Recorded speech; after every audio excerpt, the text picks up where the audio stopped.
Now, at what age do you think you'll retire? A new survey by the EBRI, the Employee Benefit Research Institute, found that 28% expect to retire at age 65, which is up from just a year ago. But the median actual age for retirement has been 62. So there's a little bit of a difference there. Is it common for clients to pick a retirement date and then have to move it up? What advice would you give someone who has to deal with a retirement that might be put on them earlier than expected?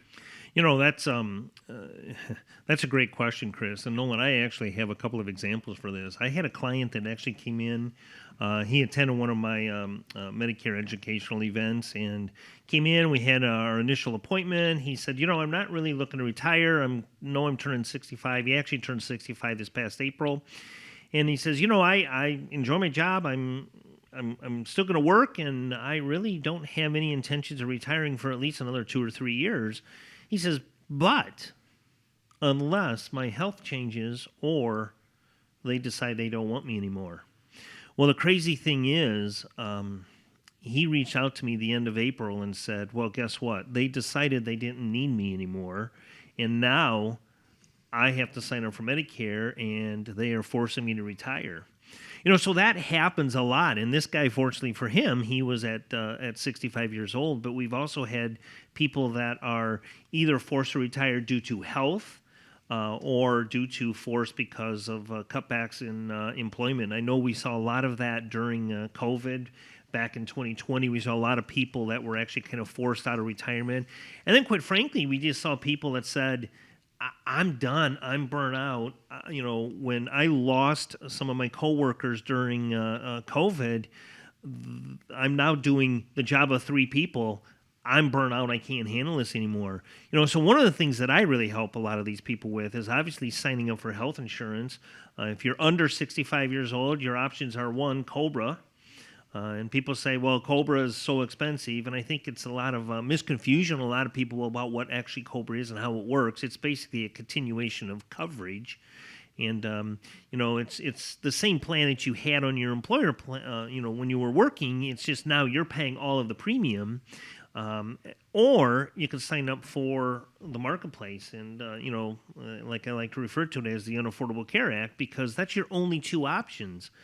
So if you're under 65, that's what you're faced with. Over 65, we can go ahead and sign you up for Medicare and get moving on that.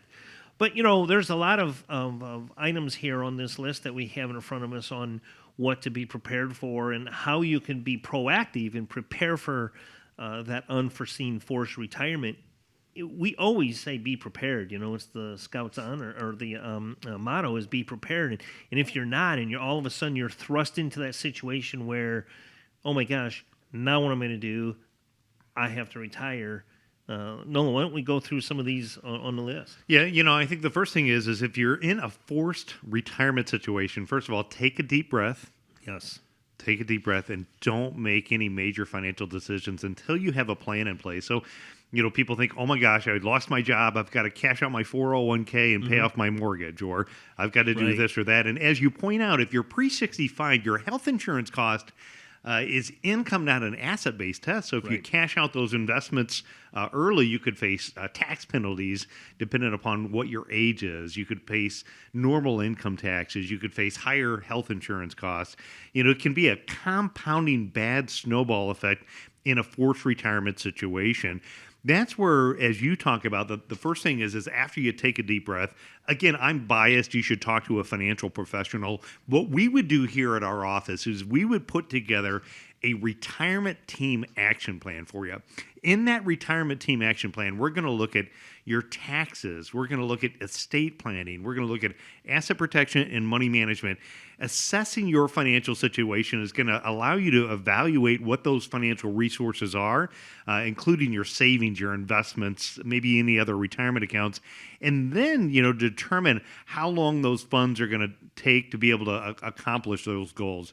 In our process, it's called the independent income system. We're then going to break it down into different time frames. So if this forced retirement is at the age of 62, we're going to develop one plan from age 62 to 65, looking at things like navigating the healthcare environment for affordable healthcare. Then once you get to 65, You go on to Medicare, and also during that 62 to 70 year time frame, it's answering important questions like Social Security. Another big mistake that people can make is if they're forced to retire early at 62, they might say, well, I better just start Social Security. Right. What they don't realize, though, is that by selecting Social Security at 62, what you're effectively doing is you're accepting a lifetime penalty and reduction of benefits that it only could impact yourself. It could also impact your spouse, depending upon what your survivor benefits look like. So the second thing is usually if you're forced to retire and it's not your decision, maybe the company made a decision, there's going to be understanding things like the severance benefits. There's usually, depending upon that, things that are coming into place, such as severance pay, what your continuation of health insurance looks like, or maybe any other benefits that are all from there. The review of the investment accounts, there might need to be a mind shift. There might need to be a change to what the allocation is, understanding the rules of how you can take withdrawals out from a 401k versus an IRA. Withdrawals typically are different age time frames with how penalties apply, and it's different from a 401k and an IRA. If you're blessed enough to have a pension, you're then going to need to look at making some decisions of when to start the pension. Do you take single life? Do you take joint life? Do you take period certain? What does that look like? Never a fun exercise, but getting a handle on what your budget looks like, looking at what your expenses are. There is an area where we can go down the punch list. So in different situations, I think maybe eliminating some of these smaller balance debts could make a lot of sense for people. Maybe they have 3 or 4 different credit cards that have a couple $1,000s of balance. There you might argue, let's just eliminate those debts and put them to rest and get them out of the way. Nolan, I can tell you this. I've actually changed my internet provider. We're doing a little bit different things with our cable. And it was shocking to me, and I'm not proud to admit this, but I went through and discovered that I was paying $210 a month in subscriptions to different streaming programs, right? That ties right in with your budget, right? I mean, you're going to have a mindset change, and we can help you figure out what budget items you're willing to give up. And the one important thing to remember is we understand that if you're forced into a retirement situation, your mindset's going to be a little different. And we understand that. And we're going to not offer a plan that's not going to work for you. Yeah, we're going to address the situation right now and be able to, cross the T's and dot the I's. Again, as America's retirement headquarters, dealing with the loss and unexpected loss of a job is something, that we've dealt with hundreds of families here in Northwest Ohio.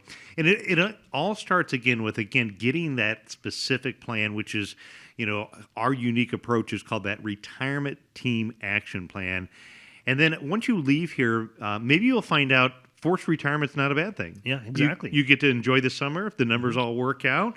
If not, maybe there's some adjustments that need to the plan. Maybe you don't have to work full time. Maybe just going out and looking for generating additional income and finding some type of part-time work, consulting or freelancing could be a good option. But again, unless you get that retirement team action plan, you probably don't know. And the last thing we want you to do is make a financial mistake that becomes an irrevocable decision that can cost you a lot of money, that significantly increases the risk of you outliving your income. And if that retirement is thrust upon you, whether it is layoffs or health care issues, the chances are that you're going to make a decision pretty quickly, and that is when those mistakes do happen. So as the Boy Scout motto is, we're going to keep coming back to it, be prepared. Know that regardless of what your plans are in life, retirement is probably going to be happening at some point in your future. Go and put a plan in place now. You'll be able to navigate it as it comes along, hopefully on your own terms. It all starts with that phone call. Find out more about the Retirement Team Action Plan by giving a call to the guys at America's Retirement Headquarters, 419-794-3030, or go into the website, arhq.com.